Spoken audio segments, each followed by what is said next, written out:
Welcome. So nice that you are here at the presentation of the 2021 Women Professors Monitor. We are live from the Royal Netherlands Academy of Arts and Sciences, and we have a wonderful program in store for you in which we will discuss the monitor and also reflect on the celebration of the 20th anniversary of the Dutch Network of Women Professors, for short, the network, which is why I am quite festively dressed, because this is an anniversary to be celebrated. My name is Lexter Woodley. I am your host, and I will lead you through this event. Allow me to tell you what to expect. We will start with the presentation of the 2021 Women Professors Monitor, and we'll look back at 20 years of this network by the chair of this network, Hanneke Takkenberg. Then it is time for the first copy of the monitor to be handed over to the rector of the University of Groningen, Siska Wijminga, and that is followed by the guest speaker, Scott Page, and afterwards there's a discussion with panel members, Scott, Hanneke, and also Ineke Sluiter and Malika Usha. And then we will together close this event. So we are going to start with the monitor, and although I'm doing a PhD outside of the Netherlands, in the UK that is, I am very curious about the findings from the Dutch perspective and also with regard to Europe. But what I'm also very curious about is what you think of the monitor during this presentation. But you can already, at this moment, let us know what you think, and you can say, for instance, that you expect this from the event or share your thoughts. But what is amazing to do also is to introduce yourself to the other online viewers. All of this is possible in the chat. On your screen, you see a chat function, the YouTube chat, and then I can see what you are saying. I can respond to what is going on in the chat. And I know from experience, from events, like this, that chats could turn out to be quite lively. So I would say, don't hold back. Let's make this interactive. Now, to the presentation of the monitor. Every year, in a fixed number of recurring chapters, the monitor provides insights into the current gender distribution in science and the percentages of female scientists and administrators at Dutch universities, university medical centers, and other scientific organizations. The presenter of this monitor is Hanneke Takkenberg. She is professor of clinical decision-making in cardiothoracic interventions at the Department of Cardiothoracic Surgery in the Erasmus University Medical Center in Rotterdam, and she is chair of the Dutch Network of Women Professors. Over to you, Hanneke Takkenberg. Thank you, Lexter. And a warm welcome to the presentation of the Women Professors Monitor 2021. The Dutch Network of Women Professors is very proud to present yet another monitor. And it's a very special monitor. You already learned that we celebrate the 20th birthday of the LNVH. And this is actually the 10th time that we present a monitor. The monitor has become a valuable instrument in Dutch academia that allows us to reflect on where we stand today, the progress we have made in the past 5 years, and the challenges that lie ahead when it comes to gender equality in Dutch academia. This monitor has the same structure that you know from previous years, but this year it has even more extensive information, for example, on permanent and temporary contracts, on science fields per university, and also additional information on the university medical centers. More extensive information that was not easily retrievable. Nevertheless, we made it. And let's take a closer look. For those of you who cannot wait 20 more minutes, you can download the Dutch version of the monitor from our website, and the English version will become available in the next week, online. The average percentage of women full professors employed at one of the 14 universities is 25.7%. That means that 104 years after the inauguration of the first female professor in the Netherlands, Johanna Westerdijk, 1 in 4 professors is female, and that is a true milestone. The share of female professors increased 1.5 percentage points from the previous year, when it was 24.2%. So that's good news. Yet we have a way to go. Let's take a closer look at the growth in the total number of male and female professors over the past years. This is in FTEs. Green is women, blue is men. We immediately see the effect of the Westerdijk talent impulse in 2017-18, when 100 extra female professors were appointed in honor of the Westerdijk year, an above-average increase of 2.2 percentage points from 2017 until 2018. We also see a striking decline in the growth rate the following year, with only 1.2 percentage points. The growth picked up somewhat at the end of 2020, luckily. This slide shows the share of women decreases at each ascending rung of the academic career ladder. I call it the well-known scissors image. Among students, the share of women is actually 50.6%, and if you only consider graduates, 53.5% of graduates are women. But then when we enter the academic system at the PhD candidate level, only 44% of PhD candidates are women. Assistant professors, there are 43.5% women. At the level of associate professors, there's only 30.4% women. And then already mentioned the 25.7% female professors.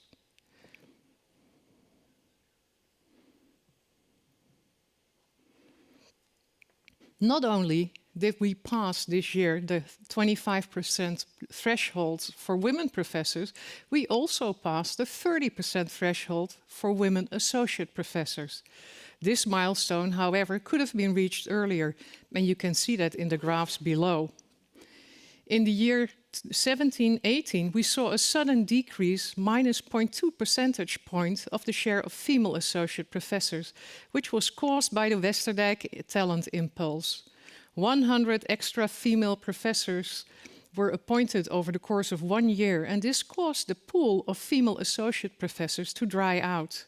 In the following years, growth recovered, 0.9 percentage point in 18-19, and now we're at 1.1 percentage points. So that's a positive thing.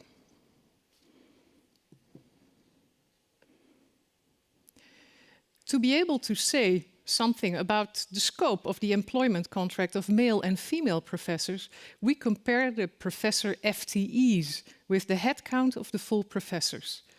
We see that at the end of 2020, the contract size of men and women in all positions remains unchanged compared to the end of 2019. With regard to PhD candidates, assistant professors and associate professors, we see that the contract size of men is slightly larger than that of women. However, among full professors, the opposite is seen. The average contract size of women is still larger than that of men.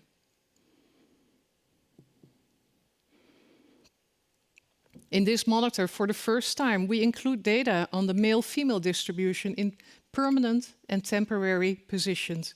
You can see that female assistant professors, associate professors, and full professors are slightly more likely to have a temporary contract than their male colleagues.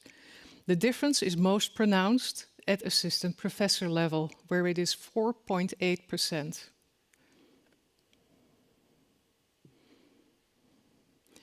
The percentage of professors in the highest scale salary groups increased over the last year, yet women are still overrepresented in lower salary scales. This also applies to a lesser extent to the other job categories. And now let's take a brief look into the near future. In order to increase the proportion of women within the universities, it is important to consider not only the women who can be promoted, but also those, both men and women, who will be leaving. And in the next 5 years, we expect that about 949 professors over the age of 60 will leave the system. And do we have enough female associate professors to fill their places? According to the monitor, we have calculated that about 80.9% could be replaced by women associate professors, which means that our pipeline is well filled, and that's great news. To take a look a little bit further into the future, all the way up until 50% female professors, I should say that with the current share of 25.7%, we're slowly but surely approaching the critical mass. Although we are on our way to 30% female professors, we are far from having an equal distribution. Based on the average pace of growth in the past 10 years, the 30% threshold will be reached in 2024, with the 50% threshold being reached only in the year 2040. This milestone will come in view 1 year earlier than was predicted last year. I must say, in 2040, I will have been retired for some time. And personally, I think we should investigate how we can speed up the process. Diving into the different universities may be helpful in this regard. So let's take a closer look at the share of women professors per institution. In the previous monitor, we saw a decrease in the percentage of female professors in 2 out of the 14 universities. But this year, we see an increase in the percentage of female professors at all universities, and that's great. There is, however, quite some variation. The increase varies from 0.1 percentage point at Radboud University, Nijmegen, to 3.5 percentage points at Erasmus University in Rotterdam. At the end of 2020, 4 universities have now passed the 30% female professors threshold. The Open University, Maastricht University, Radboud University Nijmegen, and Leiden University. As in previous years, the Open University is in first place with 42% female professors. It is making it the first university to exceed the 40% female professor threshold. This is, of course, a milestone. At the bottom rank, we find Delft University of Technology with 17.9% female professors. A striking increase can be seen at the University of Groningen, 3.2 percentage points, which moves it from 8th to 7th place. This increase is due to the University of Groningen's incentive fund for the establishment of 15 and eventually 17 new chairs that are exclusively intended for female scientists, the Aletta Jacob chairs. We'll come back to that later. Also at the Erasmus University, there is for the second year in a row a striking increase, 3.5 percentage points. The therefore moves to 8th place. The very slight increase in the percentages of female professors at the large general universities is remarkable. Radboud University Nijmegen, University of Amsterdam, Utrecht University and Leiden University all have an increase well below the average increase of 1.5 percentage points. So there's work to do. Let's take a closer look at the share of women by academic rank per university. On average, the difference between the percentage of female PhD candidates and the percentage of female professors at the end of 2020 has decreased to 80.6 percentage points, which is slightly smaller than last year. There are, however, again, significant differences between the institutions. For example, at 9 out of 14 universities, this difference is greater than 20%. The difference varies from 35.2% at Wageningen University to 10.9% at Eindhoven University of Technology. Strikingly enough, this year we see 4 universities whose percentage of female associate professors is less than the percentage of female professors.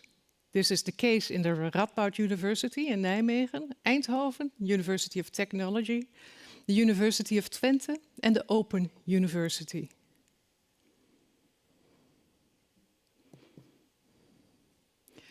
Another first in this monitor is that we show what the distribution is of the share of women per scientific field for the different institutions.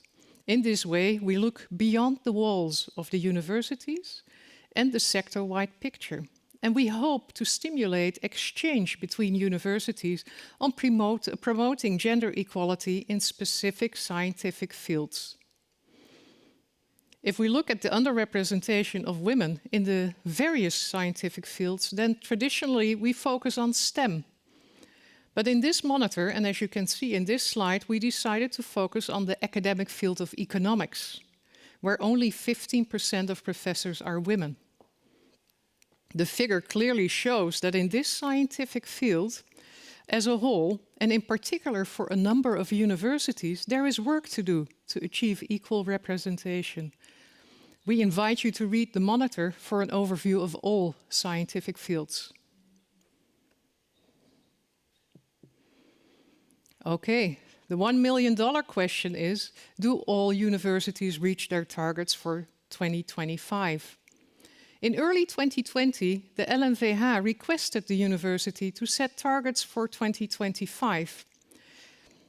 All 14 universities responded to this request and set new goals. You can see them as the blue squares in this slide.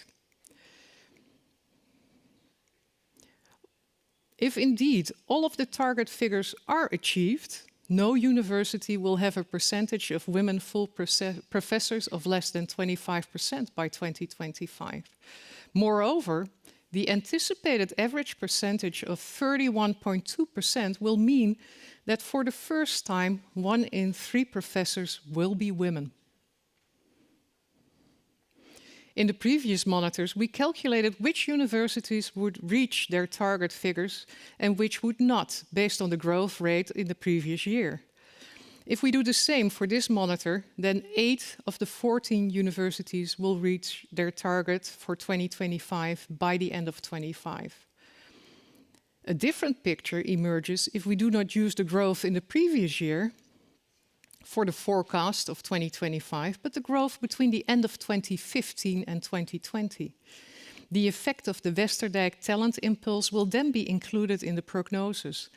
And based on this time span, 11 of the 14 universities are expected to reach their target by the end of 2025. In this light, we could argue for an additional impulse, either sector-wide, such as the Westerdijk talent impulse, or per institution, like the Technical University Eindhoven and University of Groningen have shown. So far, so good. Let's move on to the university medical centers. The percentage of female professors at the university medical centers has increased from 26.2% last year to 28% this year. That is a growth of 1.6 percentage points compared to 1.3 last year. 6 out of 8 university medical centers show an increase in the percentage of female professors. Only at the University Medical Center Utrecht and the Erasmus MC there is a decrease, from 29.2 to 28.8% and from 24.4% to 22.5% respectively. On a positive note, the VU-MC and Radboud University Medical Center have passed the 30% threshold. Both university medical centers show a strong growth of 5.2 and 5.7 percentage points respectively. As last, we see the Erasmus MC with only 22.5%. And it switched place with Leiden University Medical Center, which is doing slightly better this year with 23.8%.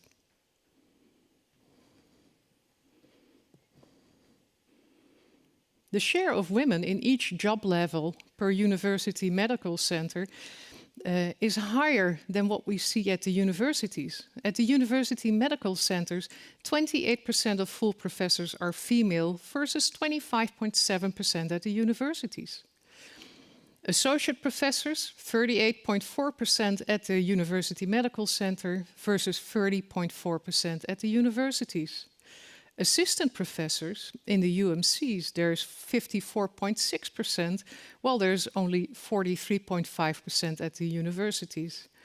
When it comes to PhD candidates, 63.7% are female in the medical centers, while only 44.4% in the universities. Another thing to mention is the difference between the percentage of female associate professors and full professors at the university medical centers, which is 10.4 percentage points. And it's remarkably higher than at the other universities, where this difference is only 4.7 percentage points. Time to take a step back and view the Netherlands from a European perspective.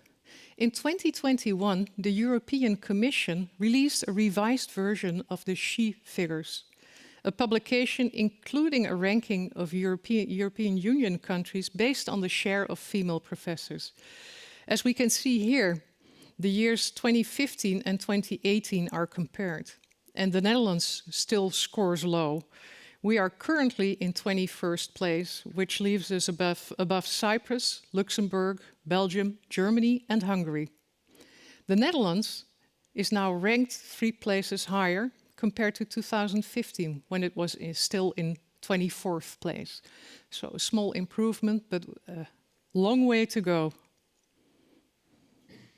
Another aspect that the monitor addresses is women in management positions. These figures are based on information provided by 12 of the 14 universities. From this slide, you can see that 20.1% of the deans is female, 43.2% of the directors of educational institutes are female, and 20.3% of the directors of research institutes are female. Women are definitely better represented in education than in research and integrated management. And considering reputation, authority, and factual influence of these roles, women seem to be more strongly represented in roles with less influence. Moving on to executive and supervisory boards of the Dutch universities, you can see in this slide that the percentage of women in executive boards in 2021 is 40%. This is a significant increase of almost 6% compared to 2020. Also in supervisory boards, there's positive news. 49.3% of people on supervisory boards are females. It is an increase of more than 6 percentage points compared to 2020. In the University Medical Center, we can see that the share of women on executive boards is 46.7%, and that's an increase of more than 2% compared to last year. And on supervisory boards, there's an increase from 42.1% to 43.6% this year. There's so much more to tell about the monitor. You can also find these numbers about the KNAW, the Young Academy, and NWO. And we invite you to read the monitor and find out so much more than I can present here today. Coming to the end of this presentation, I need to mention the joyful fact, once more, that we celebrate our 20th anniversary this year. We've reached many milestones along the way, as you can see on this poster. The poster will be distributed within all universities, university medical centers, and other scientific organizations. And you can also find it all online. It tells you where we stand today, the progress that has been made, and the challenges that we still face. So let's move on to my final slide. The LNVH has made many advances over the years. What started as a small and dedicated group of 50 women scientists who started discussions in Dutch academia about equal representation has grown into a professional network of over 1,500 female associate and full professors. The monitor has become a valuable instrument for our sector and assists the LNVH in being a critical ally of the Dutch universities. But these days, we also go beyond the figures, and not only on Instagram. Besides equal representation, the network addresses equal remuneration and a safe and inclusive academic environment for everybody, regardless of their background. In current times, with the challenges of COVID and the introduction of major change through recognition and rewards, it requires leadership from all universities to stay on course. The LNVH is committed to continue our critical allyship and to make sure that we continue our journey towards an inclusive academic community that offers equal opportunities, equal pay, and a safe working and learning environment for all. Thank you so much. Back to you.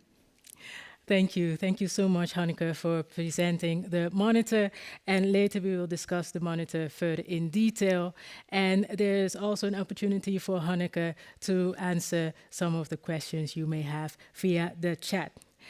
It is customary to offer a first copy of the monitor, and this year we are very happy to offer that copy to the rector of the University of Groningen, Siska Wijminga.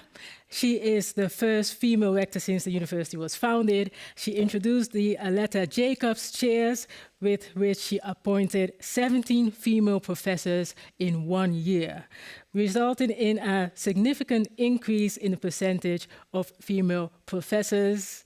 So good to have you. You are in Groningen, and you are there with Monique Tromp, and Monique Tromp has something to hand over to you. And I can tell you already what it is. It is a copy of the monitor, of course. Great, great. So, Siska Wijminga, what made you decide to introduce the Aletta Jacobs chairs? Yeah, so good afternoon, everybody. Well, the reason is, of course, that we still feel that we have to stimulate female professors. And this year, it's 150 years ago that Aletta Jacobs was the first female student entering university here in Groningen. So we're celebrating the Aletta Jacobs year, and we thought it was very appropriate to also appoint new female professors in the name of Aletta Jacobs. So we are very proud of that as well. So how do you ensure that the effects of this type of one-off impulse are sustainable? Yeah, that is, of course, a very good question. And I feel indeed that we have now something to adhere to. We have more stimulation programs. We have the Rosalind Franklin program to also stimulate female professors. And we are sincerely thinking about another round of Aletta Jacobs chairs. And there's, of course, many more things we have to do to also reach our target, which is 33% of female professors by 2025. So there's still some work to be done, but I'm confident we at least have the good instruments to hopefully get there. Yes, I'm confident with you for that. Thank you so much, Siska Wijminga and Monique Tromp. Thank you. Now, let me introduce our guest speaker, Scott Page. He is John Seeley Brown Distinguished University Professor of Complexity, Social Science, and Management at the University of Michigan, and author of many books such as The Model Thinker, The Diversity Bonus, and The Difference: How the Power of Diversity Creates Better Groups, Firms, Schools, and Societies. We are excited that he is here and that he can share an interesting and international perspective with us. And during his presentation, feel free to share your thoughts and to ask questions via the chat, and we can select a few of them for him to answer. Without further ado, Scott Page. Thank you very, very much. It's great to be here, and it's a real honor. And it was just I think what Siska's doing is just spectacular, and it's just so wonderful to see people, taking positive action in this space. My wife, who's a professor at the University of Michigan with me, who's currently spending the semester at Stanford, told me that this was really reinforced to me that how important this opportunity was, and I'm happy to be here. And I want to just send a quick shout out to the many friends at TU Delft. Strong relationship there, wonderful place. And I was at Groningen a couple of years ago and just really enjoyed meeting the people there. So I wish I were there in person, but it's great to be here virtually. What I want to do today is just sketch out in 20-25 minutes some thoughts about the just incredible importance of diversity in the academy, not using the sort of traditional logic. I mean, there's a normative logic as to why this is important. There's fairness reasons, there's inclusivity reasons, but I want to make an equally important argument that it actually leads to better outcomes. Now, I'm trained as a social scientist, and so my wife and my children, they always tease us that if you ask us any question, we'll say the answer is, it depends. And that's because so much of knowledge is conditional. And so when we say diversity in terms of identity diversity and cognitive diversity gives us better outcomes, what we really mean is that when you're engaged in a complex task, so if the thing that you're doing is complex, and that's what most academic research is, what the logic and evidence show unequivocally is that diversity makes a huge contribution. Second big argument I'd like to make is that one of the most complex tasks that we undertake as academics is deciding what to study. So sometimes I call this the problem of problems. And that itself is an incredibly complex task. And that is a particular task in which diversity has an enormous role in terms of making the academy a better place. So here's how I want to kind of structure this. I want to start by talking about what I mean by identity diversity and what I mean by cognitive diversity. I'll talk a little bit about the rise of interdisciplinarity. I'll show some logic and some data, and then talk about some actions we might take. But to get started, I want to draw a somewhat bright line between identity diversity and cognitive diversity. So when you think of identity diversity, we think of things like gender, race, age, sexual orientation, ethnicity, social class, those sorts of things. When we think about cognitive diversity, we think about people having different information, different knowledge, applying different heuristics and tools, representing the world differently, having different causal models about what's important. What I'm going to show, or try to show, is that there's really overwhelming evidence that cognitive diversity produces better outcomes on complex problems. There's also overwhelming evidence that identity diversity translates into cognitive diversity. So what we're going to get is that both of these are fundamental to science really reaching its full potential. So let me quickly, though, pull back from that a tiny bit and just get the lay of the land and why I think this is so important. The biggest change in the academy over the last 50 years is we've moved from a world of kind of like the single academic or the single intellectual sitting in his or her office, usually a him 50 years ago, writing some great book or coming up with some great discovery. In fact, if you look at what's going on in the academy, is the amount of interdisciplinary research and team research is just going up. So the graph on the right just shows the number of papers that just have interdisciplinary in the title has just zoomed in the last, it's gone up sixfold in the last 50 years. But the amount of work done by people across specialties has also gone up. Here's why. Let me take a very particular problem that sort of crosses a whole bunch of different disciplines, and that's obesity. So this is a map put together by the Foresight Group out of England. And each of these little boxes, I apologize, this is small, especially if you're on your phone, is a different sort of attribute that contributes to obesity. Now, if I dial in on this, you'll see that there are different colors. So there's things like resting metabolic rate, and that's in kind of a light blue colored. And if you look down there, that means it's biological. So what you see in this bigger graph is all these different colors correspond to different disciplines. So therefore, it doesn't make sense to think of someone as being an expert on the overall problem of obesity. Instead, someone's going to know some part of this map. And if collectively we want to make progress on reducing levels of obesity, we have to have deep dialogue that goes across disciplines. We need teams. So what does the evidence show? If you look at 1960, most papers were written by one or two authors. If you look in 2016, and notice the scale has changed from 20,000 to 500,000, most papers are written by 4 or 5 authors. And in medicine and in the hard sciences, those numbers are often in the 10s and 12s.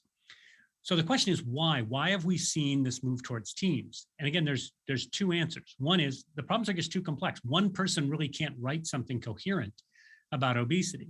Second thing is teams are better. So one of the thresholds that is used at a lot of universities is, is your paper getting cited a decent amount? So if you use 100 as an arbitrary threshold and you ask, what is the likelihood that a paper gets more than 100 citations? And again, I want to be clear, all these graphs involve every paper ever written. So this is an N of 24 million. This isn't a small sample. This is every piece of academic research ever written. Teams are 4.5 times as likely, whether you look in science and engineering or whether you look in the social sciences, of writing one of these papers with 100 citations as individual authors. And this doesn't control for the fact that a lot of survey papers, which are written by individuals, tend to be, solo papers tend to get a lot of cites. So this understates how much more effective teams are at doing world-class research. Now, there's a whole field called the science of team science, and Kara Hall is one of the people at the NIH here in the United States that works on this. And what you find is that teams are more innovative. You also find that there's an inverted U in effectiveness as a function of diversity. So homogeneous teams are kind of like the land of the B pluses, like they do good, but not great. As you become more diverse, you get better and better outcomes. But at the moment, you can become too diverse. And one of the things that's so fascinating in this space, and there's a lot of management professors in the audience here who would know this better than I do, is that a lot of this is an issue with respect to management. Over time, where the top of that U, inverted U is moving to the right. So we're getting better and better at managing larger and more diverse teams.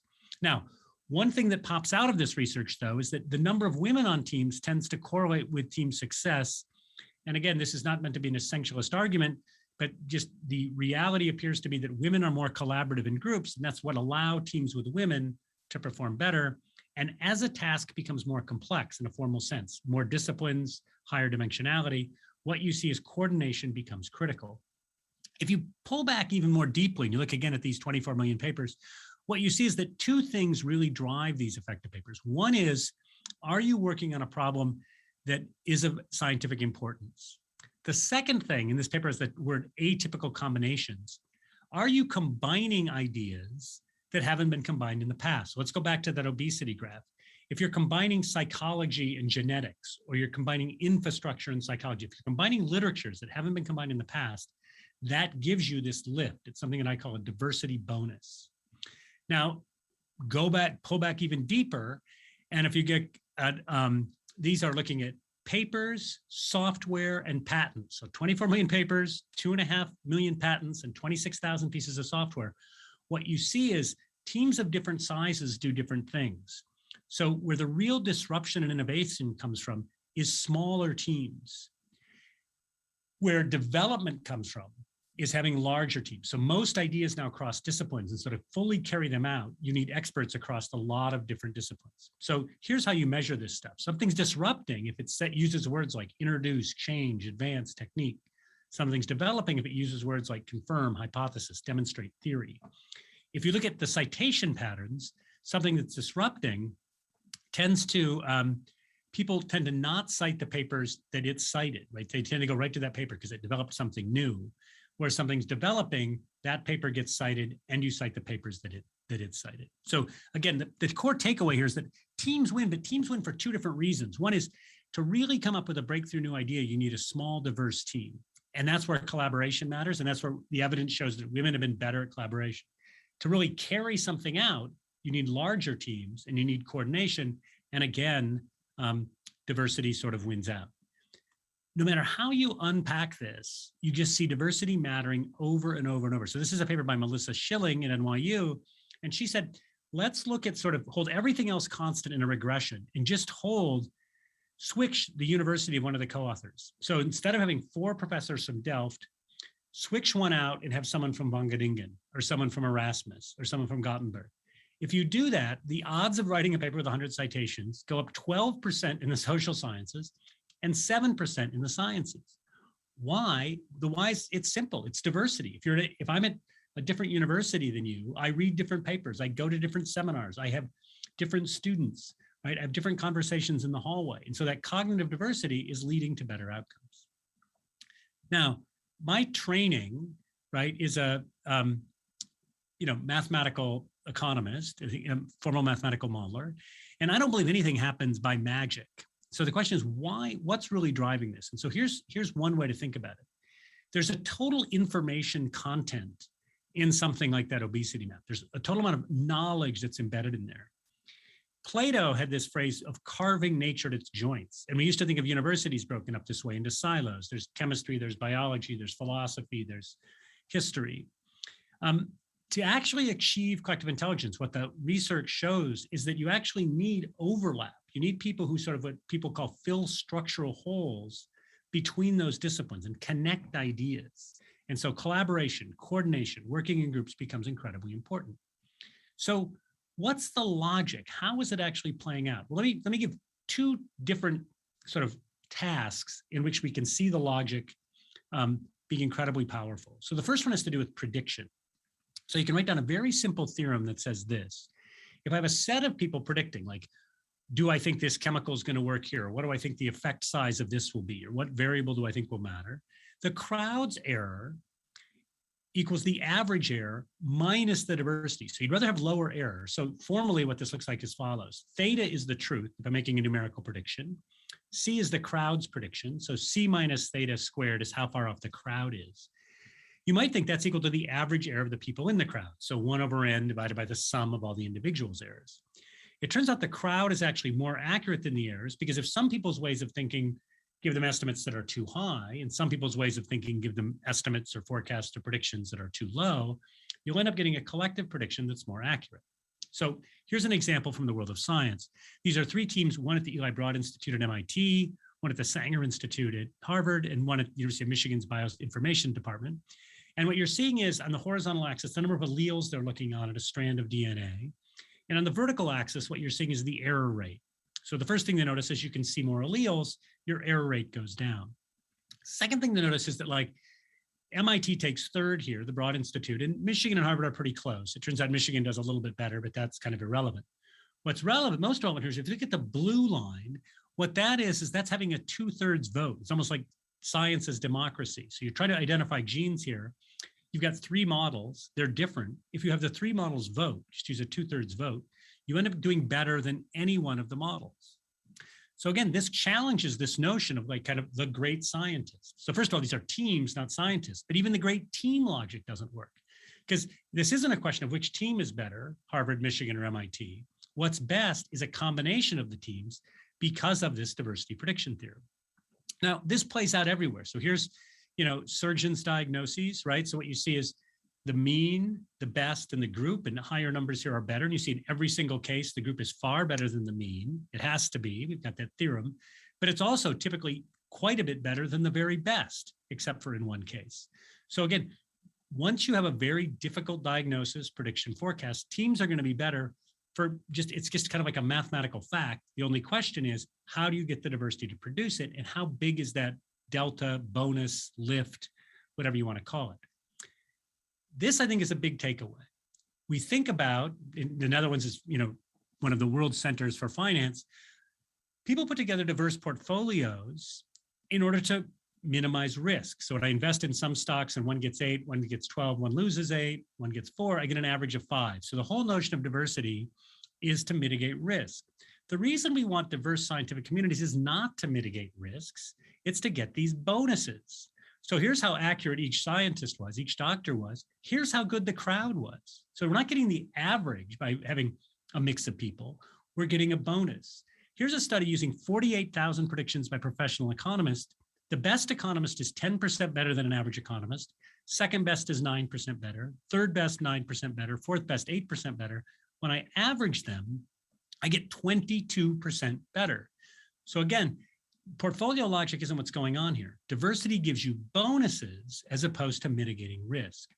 Same is true if I move into something that's quote unquote softer. So this is some work by Google, and they looked at sort of like, what's the odds of hiring someone who's kind of above average as a function of the number of people who interview the person. And what you see is that, like, the first person gives me 26% above average, the next one 70, 81%, then 83, then 86. As I have more people look at something, I do better. So what you get is there's a benefit from diversity. However, what you see here, and you also see this with the surgeons and you see this with the economists, but I'm not showing that data, is there's diminishing returns. So the idea here is not that you don't need 10,000 people predicting, right? Teams of 4 to 7, if they're diverse and they're intelligent, end up giving you really, really, spectacular results relative to individual people. So in the case here, it's a 36% increase. In the case of the doctors, it's a 50% increase. In the case of the economist, it's a 21% increase. So prediction, diverse ways of looking at the world, diverse models give you better outcomes. Let's think about solving difficult problems, right? Which is a very different task. So if I'm solving a difficult problem, what I want to think about is, how do people do this? Well, so we can think of is, you can imagine, and Liu Hong and I wrote a paper on this in 2001 saying, let's think of a problem solver as having a representation of that problem, and then put together teams of people who represent the problems and search the problem space differently. What we found is a randomly selected team does better than a team of the best individuals. Maithra Raghu and John Kleinberg wrote a paper, and what they said is, let's think of it a different way. Let's think of problem solvers as being distributions of outcomes. And what the result they got is that for many nonlinear functions, there's no test that you can apply to individuals that determine the best player, the best team. So let me flesh this out, because here's how Maithra would say this. She'd say, if you have a task where people bring solutions and ideas into the room, and there's any synergies at all within that team, you cannot get the best team by applying a test to individuals. There's no test that exists across individuals that will give you the best team, because what you're really searching for is diversity. So again, the takeaway is, if you're putting together teams, hiring based on individual characteristics may not make sense. Okay, last two things. I want to talk about, how does identity diversity correlate with this sort of differences in solving problems and making models? And what actions do we take? So some of this work is done with Catherine Phillips, who unfortunately recently passed away, who was a management professor at Columbia. And what Catherine wrote in a very seminal article was that there's decades of research across a lot of different disciplines that show that identity diverse groups do better. They're more innovative than homogeneous groups. Then she said, the cognitive argument that I just laid out seems sort of intuitive, but it's less obvious why identity diversity. Why would gender matter so much at coming up with better outcomes? We can think, okay, let's just draw a box and arrow or circle and arrow diagram. Identity diversity probably maps to cognitive diversity in some ways, which gives us better outcomes. And that's true, but it's slightly more complicated than that. So it used to be, I think 20, 30 years ago, people would say, well, there's mappings from individual identity characteristics to cognitive diversity. So I could look at gender and ask, do women have different information, rely on different heuristics, have different causal models? Does the neighborhood you grow up in affect what knowledge you have? And so we went from kind of one thing on one side to one thing on the other side. Now we tend to think a little bit more in terms of intersectionality, in the idea that being that any one person is a bundle of characteristics. So you can't separate out necessarily very cleanly gender effects, race effects, and age effects. Someone happens to be a particular bundle of those things, and each person's bundle maps to the books they read, the movies they watch, the conferences they go to, the conversations they have, the places they live, where they vacation, all the classes they take. We have tons of evidence at Michigan that bundles of identity characteristics translate into the course selection. So how you fill your head is a function of who you are. Therefore, who you are affects how you think. Second big effect, people think differently and harder when you're in a diverse room. So if I have a room of all men, they're going to think different. Those same men will think differently if they're in a room that includes women. Now, if you look at ethnic diversity, what you find is that if you switch one of the authors, right, so that, do a big regression and have the group be ethnically diverse as opposed to not ethnically diverse, you get a 5% increase in the mean number of citations. This translates also back to the NIH study I saw before that works with gender, right? These gender diverse teams tend to do better. Now, there's also really nice kind of micro level work by Anita Woolley at Carnegie Mellon with Tom Malone at MIT, showing a similar thing, like identity diverse groups, gender diverse groups tend to be better on cognitive tasks. Last point in this space, identity strongly correlates with purpose. Now, I typically frame this for less academic audiences as follows. As the poet Mary Oliver once wrote, what do you plan to do with your one wild and precious life? This is what I called earlier the problem of problems. Our identities really define, in many senses, our authentic selves and what we'd like to do as scientists. And because of that, this problem of problems and what the academy chooses to study is a function of identity. So my friend Erica Newman, who's a pediatric surgeon, she became a doctor to save lives. But she realized like surgery is one way to save lives, but so is going in the communities and helping people. And so by having this broader purpose of saving lives, she's expanded what she's doing as a surgeon. Similarly, Regina Dugan, who ran DARPA, which is our big defense agency research arm, the inventors of the internet, or so they claim. After running that, she sort of used ideas from DARPA to think about how can we improve public health. So the way to think about this is if you think of problem search, the problem of problems like women's health outcomes, is different from solution search. Once we say like we're trying to figure out how to like cure asthma, like that becomes, we've already identified the problem, let's think about the solutions. So identity diversity matters for solution search, to be sure, and there's evidence for it, but it matters even more, in my opinion, for problem search, for what we're going to do with our one wild and beautiful lives. Fleshing this out just a tiny bit more, people who think about what is a logic as a function of identity, what is a cultural logic, how do we think about problems? So for example, when I look at something like, we have cicadas, so therefore let's use pesticides to kill the cicadas. If your cultural logic, if your mindset, if what matters to you is children's health, right, you're going to recognize, wait a minute, if we have pesticides, that may affect children's health. And what you actually see, if you look at the data, this is from The Economist, the higher the number of cicadas, the worse children's health outcomes. And so again, this is kind of like having this different worldview. Like it's easy to say we value having people who have different perspectives, who value different things. What we need to do as scientists is identify ways in which that actually plays out. And here's one important example. Let me go back to this big map. No one can fully understand it. So what do? Right? We've got all these disciplines. Well, here's, I think, what happens in the academic community. As an economist, I look through a certain set of windows, right? So I may say, okay, I'm not looking at all the boxes. I'm just looking at these boxes, right? And so I may say, this is all about agency. And what's causing weight gain, when I put my filter on this, is lack of self-control. But if a sociologist looks at this and they slide their thing over it, they're going to say, well, actually, lack of self-control is caused by things like lead in the water and stress, and violence in the community. And so then now when I'm an economist and I've had this conversation with someone who actually is boots on the ground looking in these neighborhoods, I realize like, wow, it really is all about lead in the water, and it's about being in a stressful community because that's one of the things that drives the variable that I've identified as causal. So what interdisciplinarity does, what working with people in different genders and identity does, is in some sense lets us look through more windows. And by looking through more windows, we reach deeper understandings. This is true not just in health. Here's a similar sort of spaghetti graph for what happened in Afghanistan. And you think of each discipline, each person is putting their own little kind of like computer card with little punch outs on it to give their limited view of what's going on. And through dialogue, we get the general view.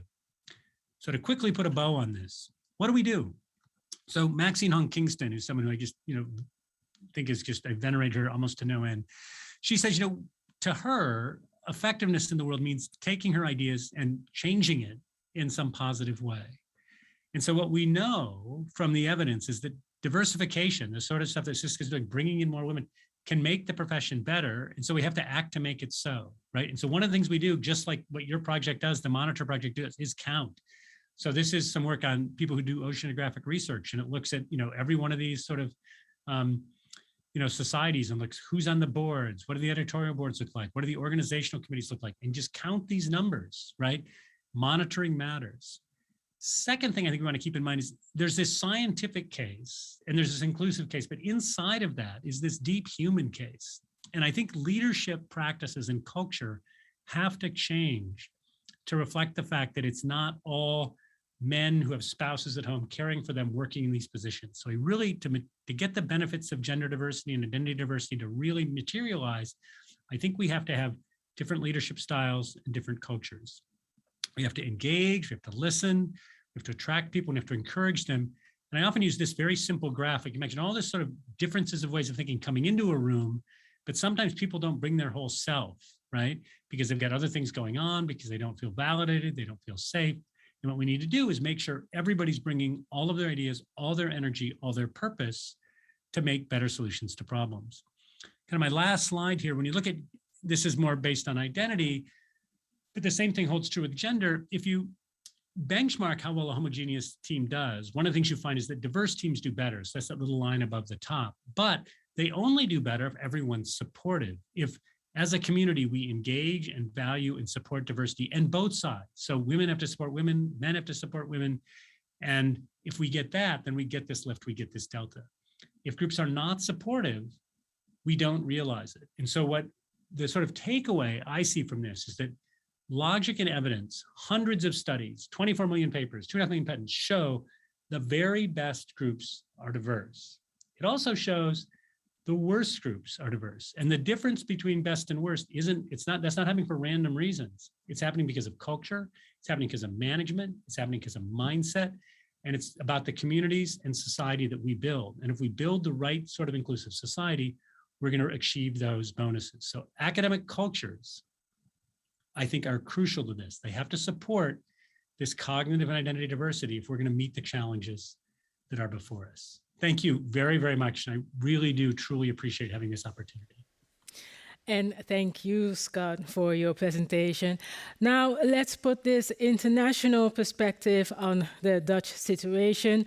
We will do this with the following panel members: Hanneke Takkenberg here next to me, Scott Page, Ineke Sluiter, and Malika Usha. Ineke Sluiter will show here on the screen, but I think she's hearing me, but let me tell you about her. She is Professor of Greek Language and Literature at Leiden University and President of the Royal Netherlands Academy of Arts and Sciences.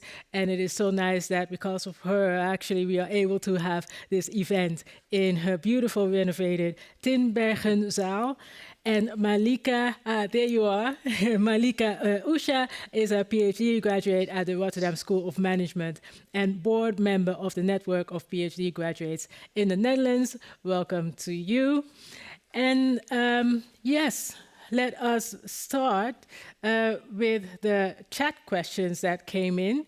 And I see that Klaartje Vinkenberg, she says the following: the promotion system in the Netherlands gives incentives for working across boundaries rather than within or across departments. Is the other uni bonus rather a same uni penalty? And I'm looking, yeah, you're nodding your head, Scott.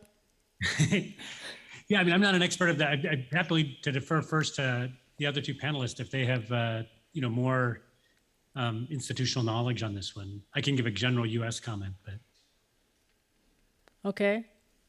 I would say, yeah, go ahead.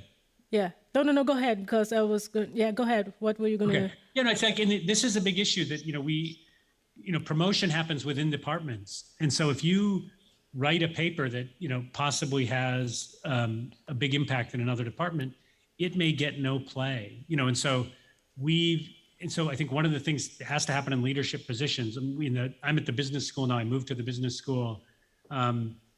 We pushed through last year that if you publish in Proceedings of the National Academy of Sciences or in Science, which are two major outlets, that counts the same as publishing in a very, very top journal within the discipline, right? Because those are places where you can publish really good interdisciplinary work. At the same time, I just started a new journal called Collective Intelligence, which is about very interdisciplinary, not within a discipline. And one of the things that we're finding ourselves fighting against is junior faculty are saying, well, I'm really all in on this. I think this is really interesting. I'm interested in how diversity produces collective intelligence, but I'm afraid to publish something in there because my committee is going to say it doesn't matter. Now, one thing that does help is with sites like Google Scholar that count how many citations you get. If we're able to sort of generate a lot of enthusiasm about the journal and create a lot of citations, we can probably, citations sort of help, but it's a big problem, right? Thank you. I think the problem may even start at a different point, which is the evaluation of interdisciplinary proposals, where someone has creatively brought together the viewpoints of different disciplines. And it is then sent to colleagues who usually come from each individual contributing discipline. And they will usually say, well, this is very interesting. I don't know much about the other discipline, but the bit about mine is not quite top notch. And actually, no one is in a position to evaluate the combination or the interdisciplinarity itself.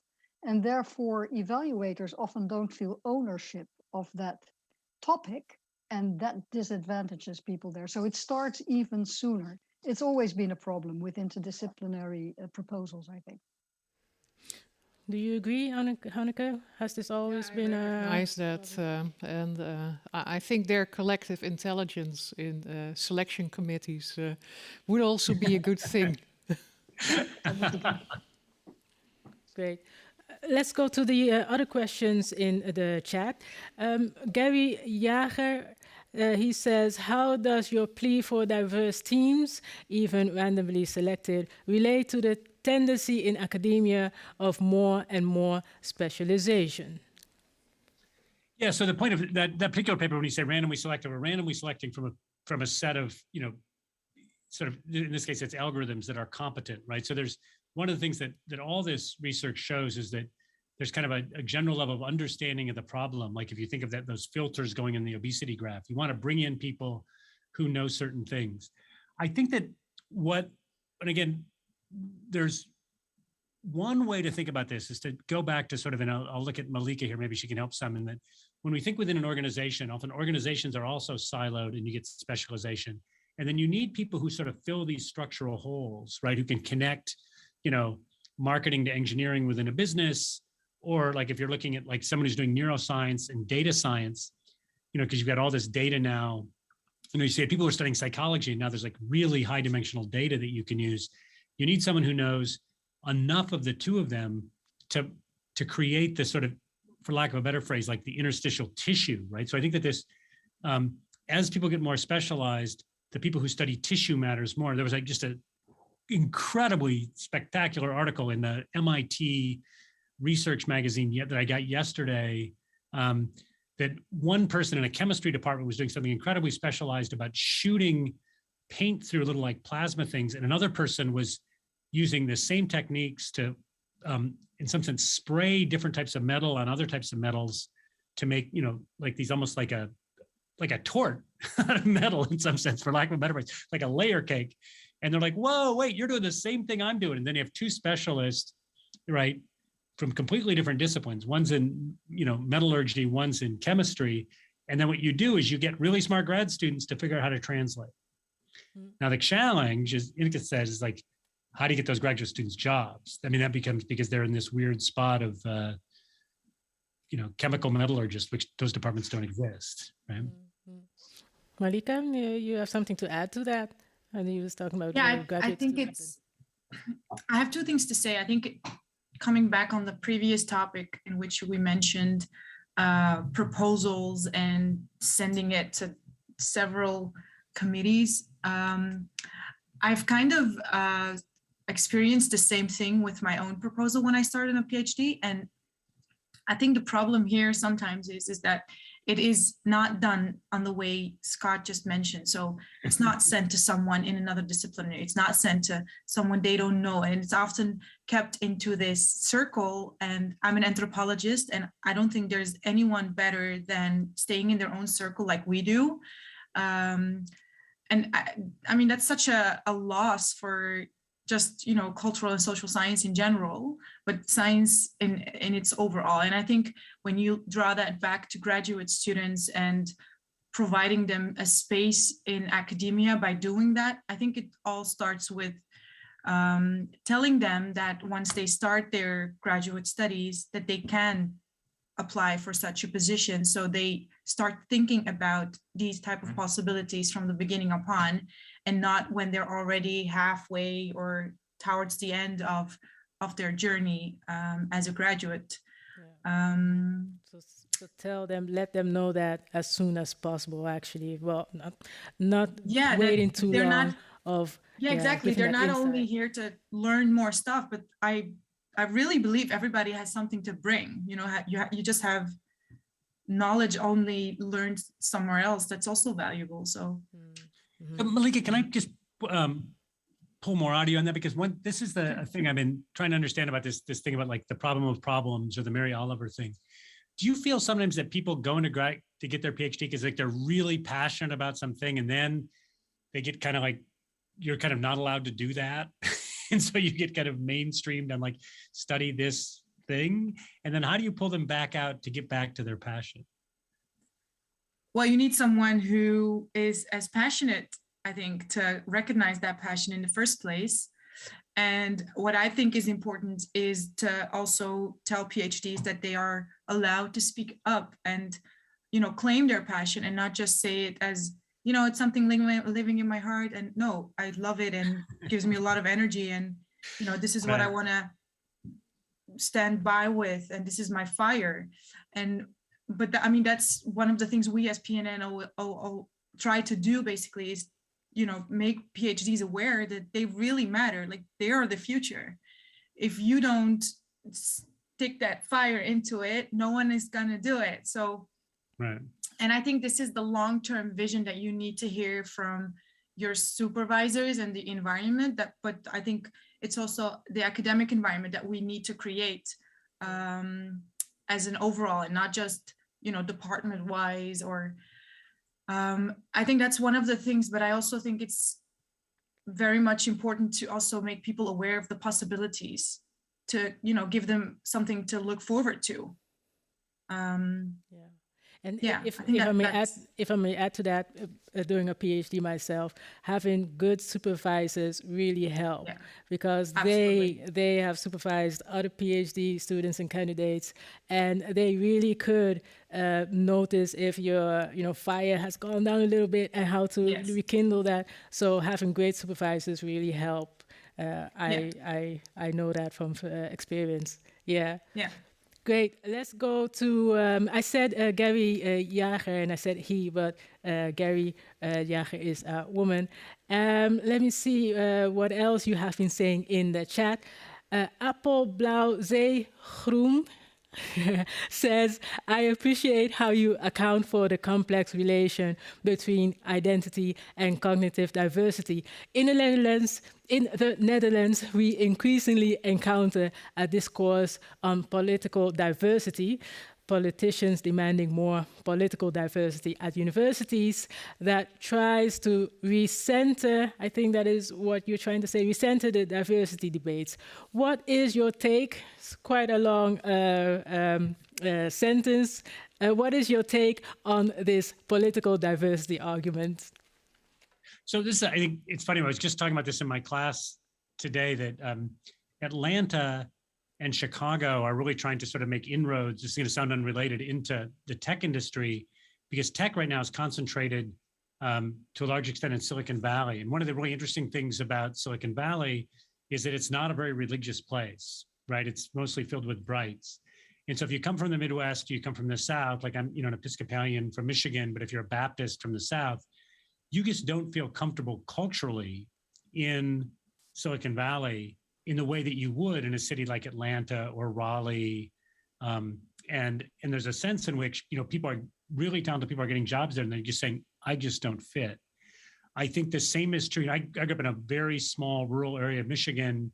Most people were, quite religious, Christian, almost exclusively. And there is kind of I think we have to be very careful that we're not, that we're being inclusive towards everyone, right? And that we're not allowing, particularly religious. I think religious diversity is just incredibly important, because, as Malika was saying, it's oftentimes that is a big part of our purpose, comes in terms of who we worship and why, right? At the same time, I think politically, one of the things that's fascinating, at least I'm sure this is true in the Netherlands as well as the United States, is that on the one hand, we believe markets work, and on the other hand, we believe in democracy. And on the other hand, we believe that hierarchies and organizations are often more efficient than markets because of internal transactions costs. And so I think fundamentally, there isn't that much disagreement that sometimes we need, sort of an informal social organization. Sometimes we need a market. Sometimes we need a government bureaucracy. Sometimes we should have communities voting. And sometimes now we can have algorithms allocate things. And really, this is a question about which institutional solution do we use where and which one works best? And we really should be having an intellectual discussion about that. I just published a paper yesterday, in fact, that came out in the Proceedings of the National Academy of Sciences. There's a whole set of articles on increasing polarization in the United States and this sort of political dialogue. Like, we need more right-wing people at universities. And I think the reality is that this is just kind of being drummed up by politicians. And if you actually look boots on the ground, what's happening in, whether it's a literature department or a sociology department, that, there's an open and deep and meaningful conversation about how do we choose and manage and structure and monitor institutions in a way that they achieve for us collectively what we'd like to have achieved. Now, we can disagree intellectually, like when we look at sort of racial disparities or gender disparities. Is this caused by sort of structural factors? Is this caused by incentives? Is this caused by a mix between the two? That's the thing I think we can look at. But I don't think this is a completely false narrative, but I think we have to be aware that we're being inclusive, particularly on the religious dimensions. But I don't think it's as bad as the media would play it up to be. Right. Ineke. Yes. Yes, if I may, I think the question may also have referred to the specific Dutch situation, and I don't know how comparable that is to the US. Yeah. But here, there has been a tendency to ask rather tendentiously formulated questions of academia, assuming that we are excluding certain political viewpoints, that we're indoctrinating our students, that we're doing things that are palpably bad, and that also show a certain lack of understanding about the principles of academic freedom, because it is really hard for politicians to understand that some freedoms are best protected by staying away from them. So there is very little reason to believe that certain political points of view are systematically excluded from academia, and that is one of the underlying assumptions when these questions are being raised. And if that were the case, it would still not be up to politics to determine the right balance of political views, because that in itself is an intrusion on political freedom, on academic freedom, that we really should be very, very careful about admitting. Yeah. Yeah, no, and I totally agree. Just one kind of like funny comment on this is that, like, what the politicians tend to be mad about, like what literature professors are saying about markets, right? And the reality is, like, their economics departments are teaching pretty mainstream economics, the Dutch, but they're not getting upset about what the economists say about literature. But I'm sure there's probably, being in a book club with some economists, I can tell you that they probably should be, right? No, but so, I mean, there's just this weird, I think they're picking fights for the sake of picking fights to make political points. I mean, I think literature naturally is going to lend itself to giving voice to the powerless, which is a great thing. And I think that economics is going to lend itself to, like, looking at lots of data and looking at when and where markets work. And I think that, we need freedom to do that, right? Absolutely. Great. Let's go into now the discussion about broader diversity. Like in the Netherlands, the attention is paid more to broader diversity, and that seems to compete with the attention for gender diversity and the progression of women.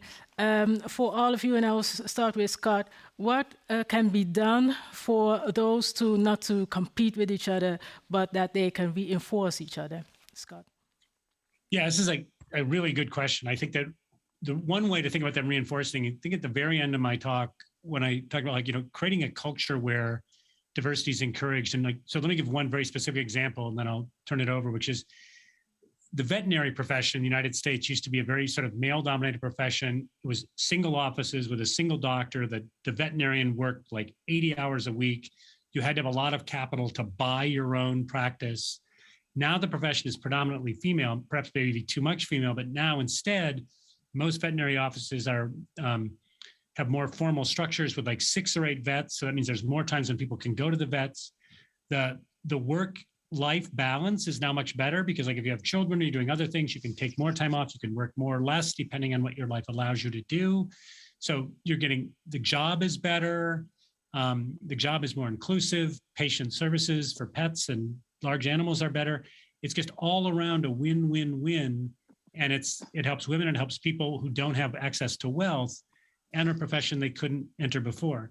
Dentistry isn't there yet. And so dentists tend to be more male, less diverse, and you need a lot of money to start, but it's slowly moving that way. So I think that there's the cultures, the environments, the work lives that will support gender diversity also support identity diversity, not completely, but to a substantial extent because of things like other restrictions on time, lack of capital, right? And a concern of a balance with work and life that I think men didn't typically have. What could be a boost given to still to not to have them compete though? So you've given examples of how it is going now, but what could be a boost for, again, the diversity on a broader sense and diversity gender sense for them to really reinforce each other? I mean, I don't know the Dutch context probably well enough to know where the pain points are there. Well, perhaps I can step in briefly, Yeah. because I can give an example. Our network visits every executive board of all the Dutch universities every year. And the conversations we're having in the past year are about, well, things are going well when it comes to gender diversity. So we as a university decide that we're going to focus more on cultural diversity now that things are going well with women. And that's the type of competition, I think, as an example of what you mean. And how can we actually act in a way that these are not things that are competing with each other, but are actually making each other stronger. I think that's the thing, the answer we're trying to find right now. Yeah. I think one of the things you say, Hanneke, is that we should maybe, and I don't want to kind of dismiss the discussion on gender, but we should also look further than just gender when you talk about cultural diversity. So sure, you can be a woman or you can be a man, and then you have this cultural background that people don't really show because they don't want to be already excluded because of their gender, and then you want to try to become part of this homogeneous group, whatever that is. But what if we combine this discussion, and what if we talk about culture as a whole, including gender, not excluding it? Because you can talk about gender and then I can feel, I can feel heard, and then sure, I'm a woman, but I also have a cultural ethnic background that's not Dutch, even though I'm born here. I have migration background from my parents who moved to the Netherlands. That has a lot of influences that, can be part of your journey also in academia. And especially from PNN, we hear so much stories from PhDs who also say, like, we don't know how to include this because we keep talking about male, female, but what about ethnicity? What about all the other gender types that are in between? And I really think, and I really don't want to, I really hope I'm not insulting anyone in the room here or the people who are watching, but if we're continuing our discussion on gender, we're being super conservative among 2021, 2022. And sure, I mean, it's great that Aletta Jacobs 100 years ago was the first woman, but come on, guys. We have so many gender types who are struggling to find their place. We should definitely change the course of this discussion if we want to create the change that we're aiming for. Ineke, do you agree? Or do you say, like, well, that is not the direction that we should go into right now because there's still so much to do concerning gender diversity? Well, I totally agree with Monica that there's no point in playing them off against each other. There are so many different types of diversity. And if we want to have an inclusive and welcoming workplace, there is absolutely no reason to focus just on one aspect. The kind of discussion that I've heard before, when we were still primarily focusing on gender diversity, is that people said, well, but there's all these other types of diversity, so why aren't we doing that? And at that time, the answer, and I think it was the correct answer at the time, was to say, well, just because we can't fix everything doesn't mean we shouldn't try to fix something. You had to start somewhere.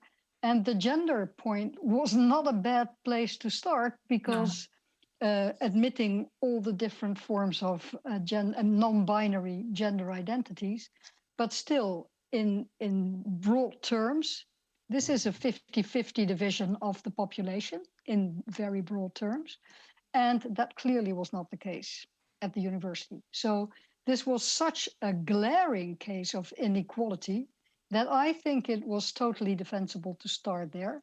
It is also true that the whole cultural debate has evolved. And obviously, we're all looking for ways to include those new viewpoints on what true diversity should mean in what we do in policy building in our own institutions. And I'm all in favor of that. I'm also sympathetic to what Hanneke is saying. What we can't have is that people say, well, we're done with the women. Yeah, this was... We're not. Yeah. All right. Sorry, Scott. No, we're absolutely not. And I think that the thing that I think is so... I mean, I spent some time in... I won't name the place, and I felt that there was so much virtue signaling going on that I wanted to make bumper stickers that said, I'm not racist, I drive a Prius. And there's a sense in which, one of the things that you're saying that I find really just almost offensive is this idea that like, oh, I'm being good in this one dimension. I've already done okay in this, so I don't have to deal with this other thing, right? And so the idea, I think you have to call people out on that. You have to say, wow, oh, you're an environmentalist? Fine, you can be biased on gender then. I'm sorry, I didn't realize. But the risk you're taking here, Scott, is that you exclude people. Oh, no. I'm saying, I'm not saying, I'm saying that you have to call people out if they're saying. Okay. That's what I understood when you said. I'm fine on women. Right. I just say, really? I mean, you're vegetarian, so therefore you can be racist and sexist? No, right? And I think that there's, we have to sort of like absolutely say this, okay, but I think there are fair questions to ask about organizational capacity. And this gets to Annike's point, like we didn't have the capabilities and capacity to sort of like evaluate, understand, promote diversity. We're now getting there. We're changing, like, promotions within silos. We did things based on citation counts without realizing there were gender bias in citation counts, and there's ethnic bias in citation counts. So the question is, I think you have to do at this point, you've got to sit down and do an accounting. What do we lack as an organization without creating a giant bureaucracy? Is it mindset? Is it culture? What is it that doesn't allow us to be operating on all these dimensions, right? Because at this point, we should be able to. And I can give you one answer to that, Scott, which is, and actually here, what the LNVH has done is really exemplary. They started collecting data. We have the monitor, and the monitor itself has been an instrument to create insight and to help promote certain policies. And we lack those data on a number of different parameters. And therefore, we're kind of steering in the dark. I was talking to some rectors of universities before to see, what we could do to increase diversity in the academy, in the Royal Netherlands Academy.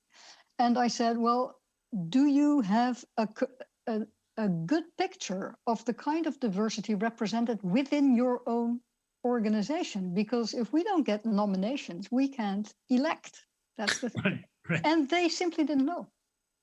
They did not know. And at the moment, we have no instrument to show, to make it palpable, the problem itself. We know it because, if you just look around yourself, you see that there's something wrong with representation of different groups. But we lack the figures. We can't monitor progress. We can't do anything. And it's a very sensitive issue because you have to be very careful in how you do that. There are ways of doing it. And I think what the LNVH has done can be considered a best practice in many ways. Let's stay with awareness raising, data, very important. Let's stay with you, Ineke. Based on the data that you know of regarding the number of women in the Netherlands, in the highest echelons of science, the growth of the number of women is still slow, despite of increased growth in recent years. Why is that, though? Yeah, well, first of all, when I was appointed, we were at 6%. female full professors, 6. It's now 25. So something has happened, but it's true, it's slow. One reason might be that we still haven't reached critical mass. That's one thing. I noticed that the ambitions of the universities are there, but they are rather modest. And more could be done, clearly. But the other thing is that the numbers may have gone up, but the culture hasn't changed all that much. And that is because, in part, we're still losing women in the course of their careers.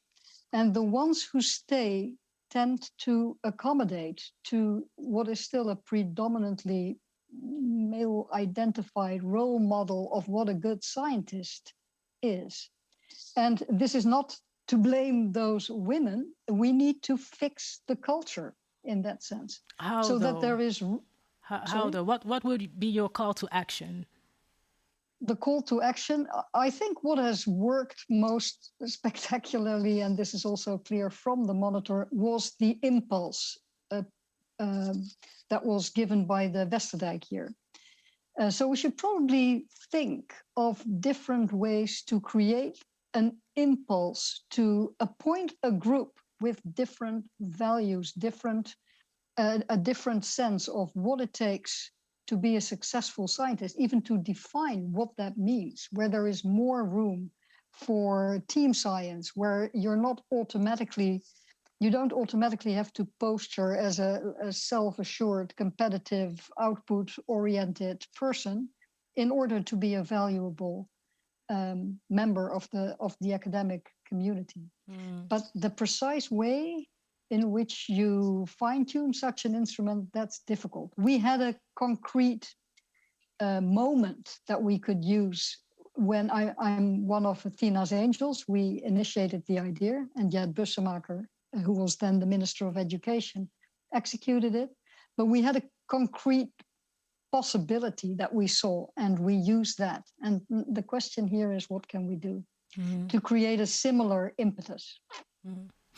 Malika, as an early career researcher, how do you view the monitor that has been presented today?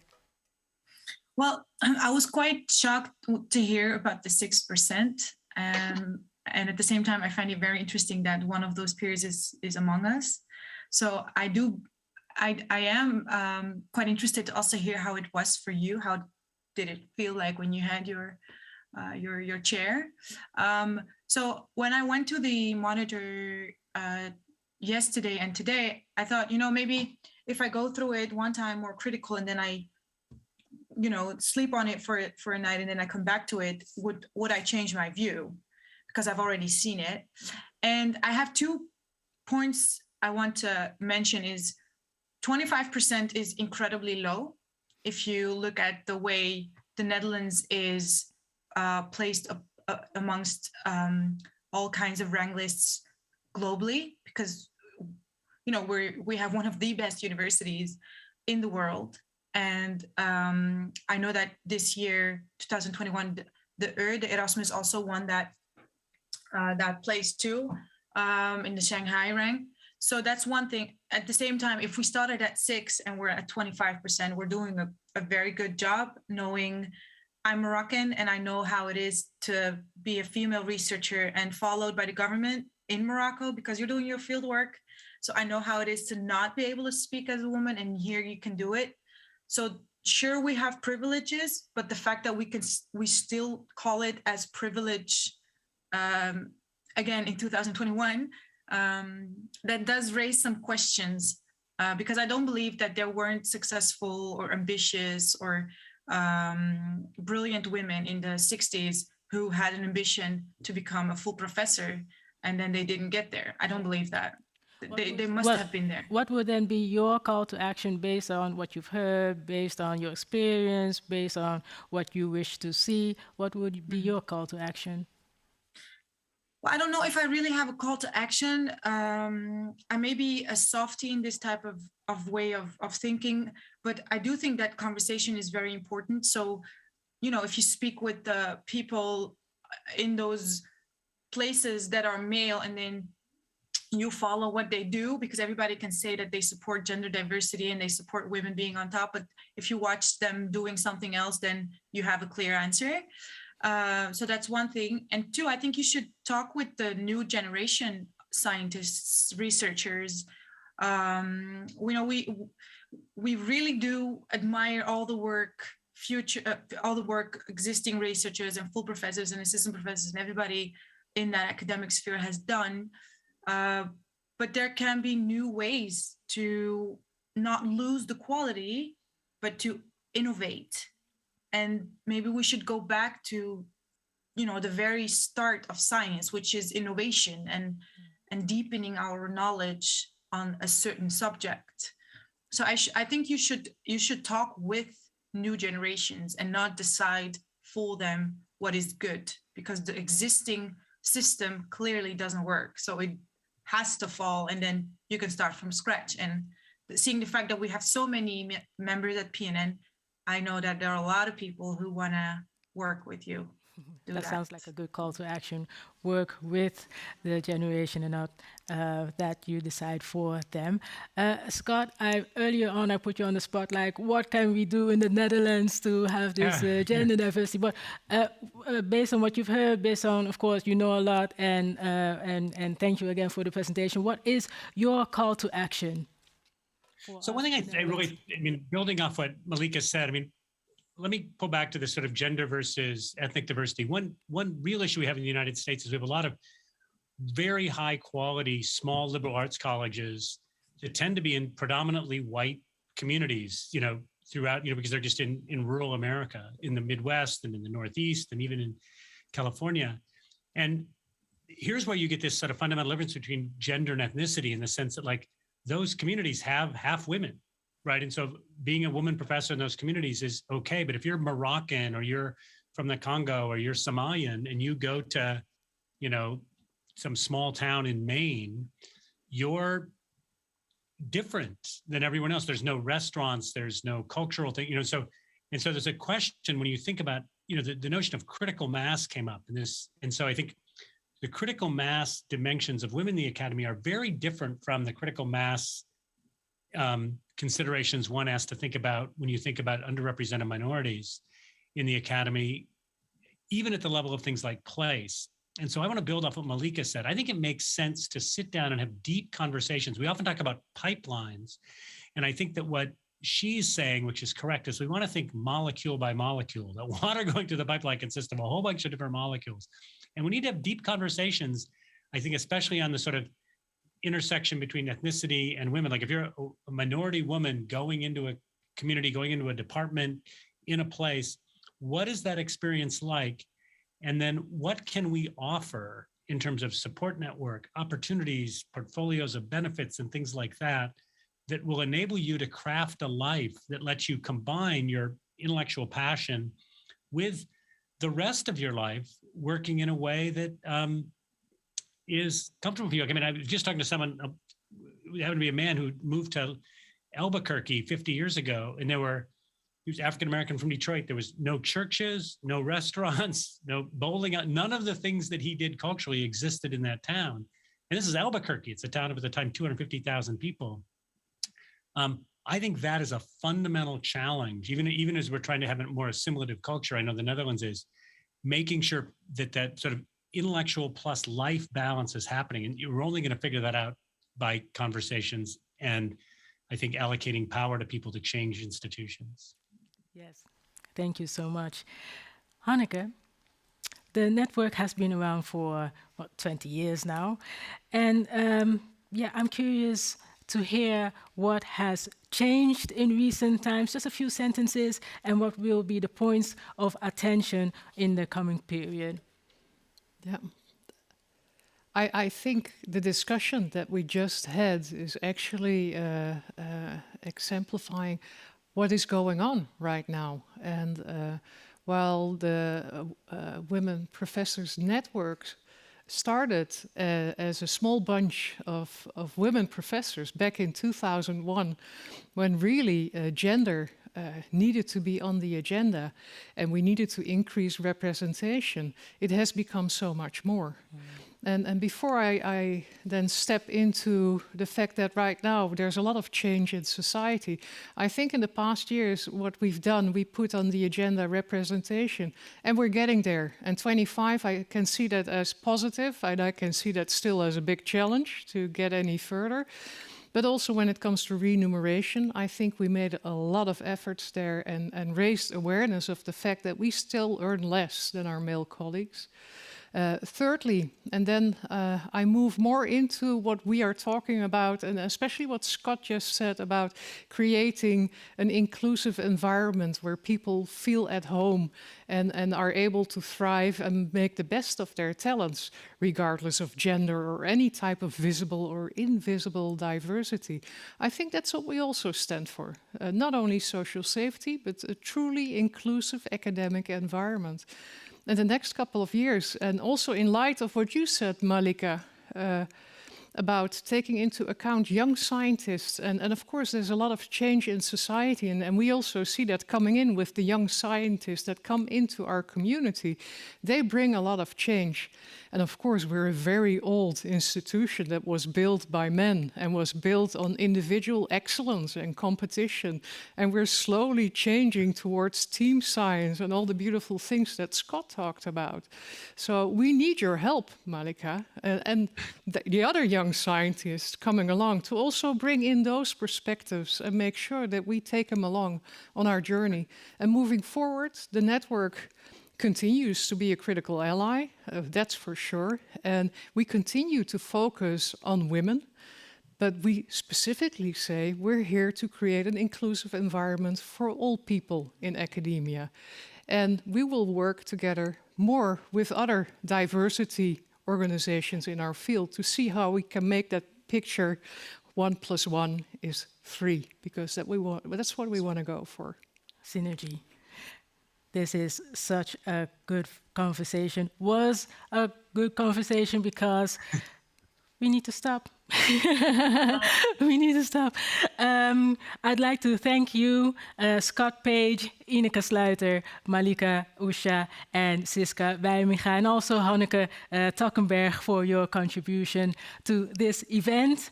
And thanks to everyone who made this possible, and of course, you, the viewers.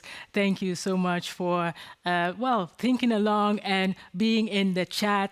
And yeah, if you'd like to know more about the Monitor or you'd like to look back at this event, please do visit the website www.lnvh.nl. My name is Lex Woodley. It really was an honor to be your host. Thank you.